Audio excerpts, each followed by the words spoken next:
Bonjour tout le monde, une petite vidéo fin de saison pour vous montrer du coup un petit peu ce qu'il nous reste au jardin.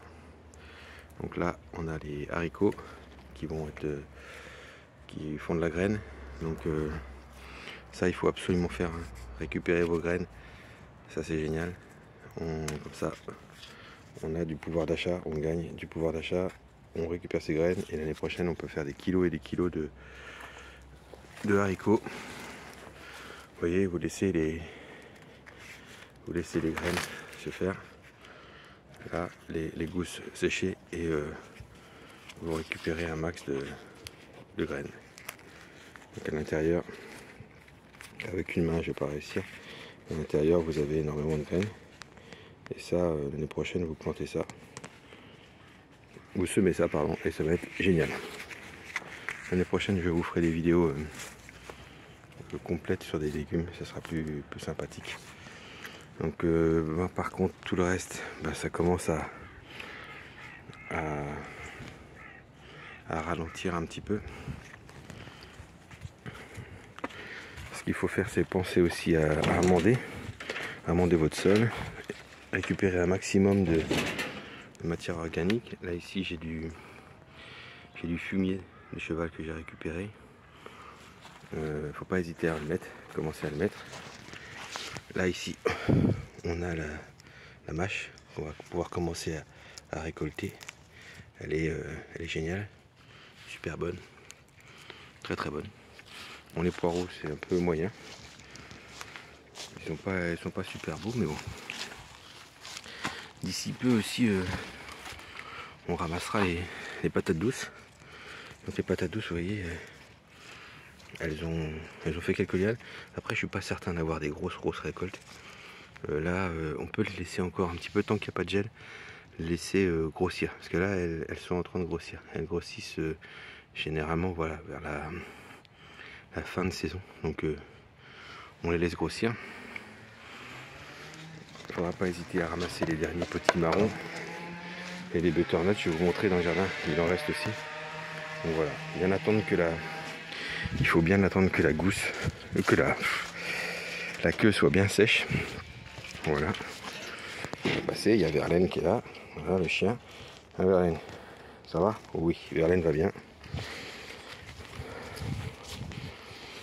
Donc on va aller voir la serre. Donc la serre c'est pareil, il reste des tomates, mais bon, ça se termine. Et puis elles sont de moins en moins bonnes. Donc voilà, vous voyez, c'est vraiment la fin là. On peut encore en récolter quelques-unes, mais là je vais tout arracher aujourd'hui. C'est la fin des haricots, comme on dit. Mais là c'est la fin des tomates. Il y a les concombres à confire. Alors là, les concombres à confire, par contre, il y en a énormément.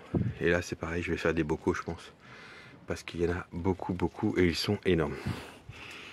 Et vous voyez, il y en a partout. Il y en a aussi là. On en a partout des concombres à confire. Et il y a moyen de faire des grosses récoltes là. Le concombre à confire, vraiment, c'est quelque chose d'intéressant.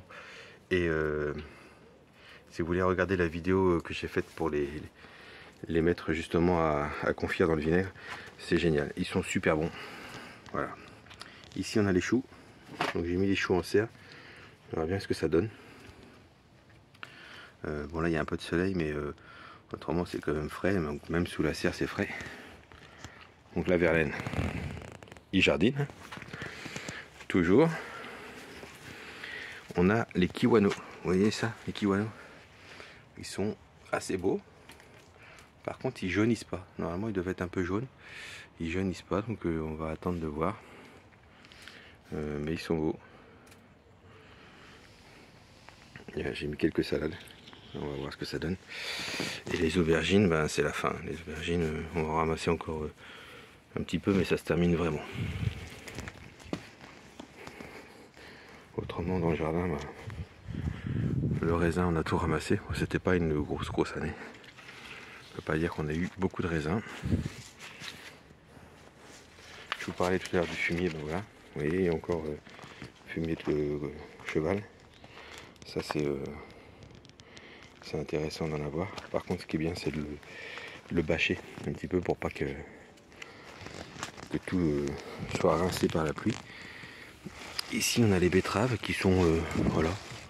Elles sont pas très grosses mais ça va faire des petites betteraves sympathiques à manger. Voilà. Les figues. Donc les figues ça commence à arriver. On en a ramassé quelques-unes. Je sais pas si vous voyez là. Il y en a qui commencent à être belles. Elles commencent à avoir une belle taille. Vous voyez. Et elles vont mûrir, là ça va aller assez vite. Et il vaut mieux que ça aille vite parce que dès qu'il y a du froid, ça, bah voilà, ça pourrit en fait et ça se bloque en fait. Et il y a aussi le fait que, vu qu'on a beaucoup d'oiseaux, et ça la biodiversité, elle s'est développée depuis qu'on fait le jardin en permaculture, c'est énorme. Donc on a beaucoup de mésanges, beaucoup d'oiseaux. Et du coup, ils adorent aussi les figues.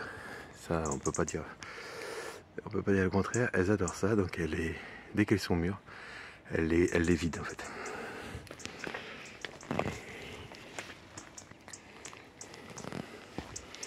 Donc là aussi ici, j'ai des choux, mais j'ai l'impression que on a de la visite, hein, parce que ça se fait bouffer.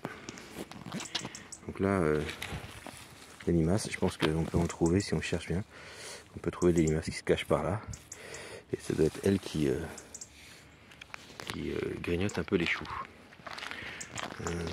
Je crois que mon cœur de chou, il s'est fait un peu bouffer par une limace là. Voilà, bon, on verra bien ce que ça donne. C'est sûr que s'il bouffe tous les cœurs de chou, on est foutu. Bon. Là, les butternuts, il va falloir les ramasser, donc c'est ce que je vous disais tout à l'heure. Dès que cette queue là, elle commence à faire un peu comme du bois, comme là, on peut les ramasser. Donc là, les butternuts sont sympas. Voilà, il y en a plusieurs. Et ça va être assez cool de manger ça. Des jeunes butternuts comme ça, quand ils n'ont pas fini vraiment d'avoir la couleur, si vous voyez qu'il fait froid, vous pouvez très bien les consommer comme une courgette en fait, en frais. Vous n'êtes pas obligé de les conserver. Un butternut comme celui-ci va se conserver 1 mois, 2 mois, 3 mois. Celui-ci il va peut-être pas se conserver, donc il faudrait le consommer assez rapidement comme une courgette en fait. Donc ici il faut que je nettoie. Il y a plein de poireaux là, c'est pas bien du tout ce que je vous montre, parce que c'est pas nettoyé du tout. Voilà, c'est pareil, je vais le faire devant vous, parce que je vais ramasser le maïs. C'est du maïs doux, multicolore, vous voyez. Il est très joli ce maïs. Et on va le manger incessamment sous peu. Je vais le ramasser et voilà. Vous voyez les belles couleurs que ça a. Hop là, pardon. Et voilà, donc on va le ramasser tout à l'heure. Donc là, il y a encore des butternuts. Voilà, toujours. Les butternuts, ça a bien donné cette année. Bon, ici, on a encore au fond là-bas des patates douces que j'avais mis sur un tas de fumier aussi de l'année dernière. Et de compost. Voilà. Donc la courge de Siam, elle commence à faire un peu la tête.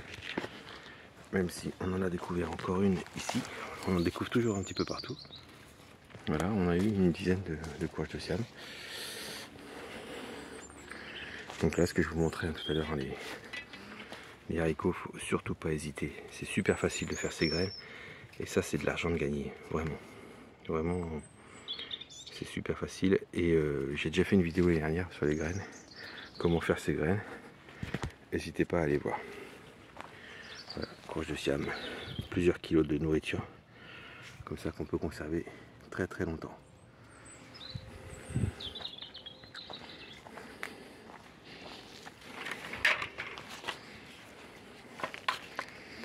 Donc voilà pour cette fois-ci. Ici les petits fruits, ça commence à se terminer. On a encore quelques fraises, mais généralement c'est plutôt Verlaine qui les mange. Voilà, il est à la chasse à la fraise là. Bon, allez, à plus tard.